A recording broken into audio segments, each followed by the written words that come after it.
What if I told you that everything you think you know about the destruction of the Great Library of Alexandria is wrong? It wasn't a single cataclysmic fire that wiped out the ancient world's greatest collection of knowledge. The real story is far more complex. A slow, creeping decay spanning centuries, driven by budget cuts, political turmoil, and shifting ideologies. This is the untold story of the Library of Alexandria. Our story begins not with an ending, but with a grand vision. In the early 3rd century BCE, after the conquests of Alexander the Great, Egypt was ruled by one of his generals, Ptolemy I Soter, inspired by Aristotle's Lyceum in Athens. Ptolemy and his successor, Ptolemy II Philip, envisioned a center of learning unlike any the world had ever seen. They founded the Musam, or Institution of the Muses, in their new capital, Alexandria. The Great Library was its heart. It wasn't just a place to store scrolls. It was a research institute, a university, and a magnet for the brightest minds of the Hellenistic world. The Ptolemaic rulers were obsessed with acquiring knowledge. They dispatched agents across the known world to purchase and copy every book they could find. A royal decree allegedly ordered that any ship docking in Alexandria's harbor had to surrender its books. Scribes would then meticulously copy them, returning the copies to the owners and keeping the originals for the library. Legends claim it housed hundreds of thousands of papyrus scrolls containing works of literature, mathematics, astronomy, medicine, and history. Here, Eratosthenes accurately calculated the circumference of the Earth.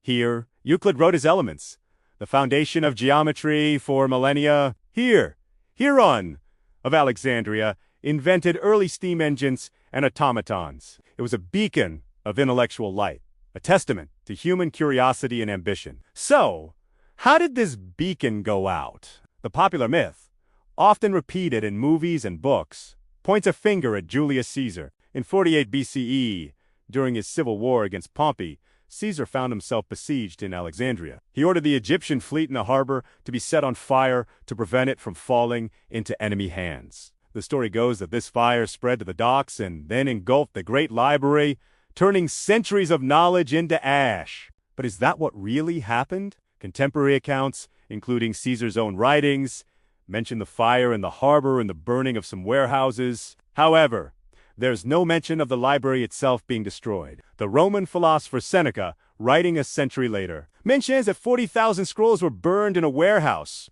But these were likely scrolls stored near the port, awaiting export or being processed for the library, not the main collection itself. The geographer Strabo, who worked in Alexandria just a few decades after Caesar's visit, described the Musam as a thriving institution, making no mention of a catastrophic fire. The narrative of Caesar as the book-burning villain is a dramatic oversimplification, a convenient starting point for a tragedy that was actually a slow, agonizing decline. The true erosion of the library began from within. By the late Ptolemaic period, political instability rocked Egypt. In 145 BCE, Ptolemy VIII, a particularly brutal ruler, purged Alexandria of its foreign scholars, expelling the intellectual elite, who were the lifeblood of the Musam. This act was a devastating blow, scattering the community of thinkers and researchers and severely disrupting the scholarly work that made the library great. The institution became less a center of new discovery and more a place for teaching and preserving past glories. The flow of funding, once a torrent, slowed to a trickle as later rulers focused more on political survival than on intellectual patronage. The Roman conquest of Egypt in 30 BCE further accelerated this decline. While some Roman emperors, like Claudius, added to the institution, the overall focus had shifted. Rome was now the center of the world, and Alexandria, though still an important city, was becoming a provincial backwater. The library's prestige faded. It was no longer the unparalleled center of global knowledge. The financial support it had once enjoyed from the Ptolemies was never fully replaced by their Roman successors. The physical infrastructure likely began to suffer from neglect. Scrolls, fragile things made of papyrus, require constant care and recopying, an expensive and labor-intensive process. Without a steady stream of funds and dedicated staff, the collection would have slowly deteriorated, lost to humidity, pests, and simple decay. Another significant blow came in the 3rd century CE. The Roman Emperor Aurelius, while reconquering the city from the breakaway Palmyrene Empire in 272 CE, destroyed the Bruchian quarter, the part of the city that housed the main library. This conflict likely wiped out whatever remained of the original collection, but by this point, the library was already a shadow of its former self. A smaller, daughter library existed at the Serapeum, a temple dedicated to the Greco-Egyptian god Serapis. This became the new center for Alexandria's remaining scholars. This brings us to the final, and perhaps most infamous, chapter in the library's demise. By the late 4th century CE, the Roman Empire had become predominantly Christian. In 391 CE, the fiercely anti-pagan Patriarch of Alexandria obtained a decree from Emperor Theodosius I to destroy all pagan temples. With the backing of a zealous mob, Theophilus led the destruction of the magnificent Serapeum. While historical sources focus on the demolition of the temple itself,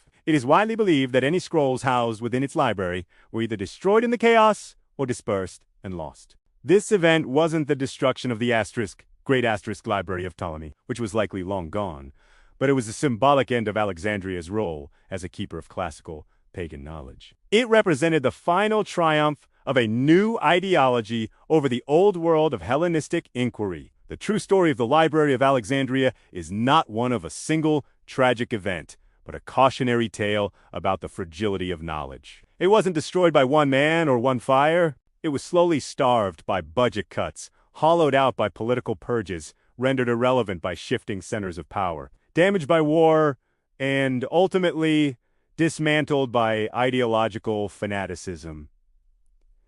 It succumbed to 1,000 cuts over 700 years. The myth of the single great fire is more dramatic, but the reality is slow. Creep and decline, driven by human folly and the changing tides of history, is far more chilling. It teaches us that knowledge is not a permanent monument, but a living ecosystem that requires constant nurturing, funding, and protection from the forces that seek to diminish it. The loss of the library wasn't an accident. It was a long, drawn-out choice. Like, share, and subscribe to our channel for more updates. Stay blessed.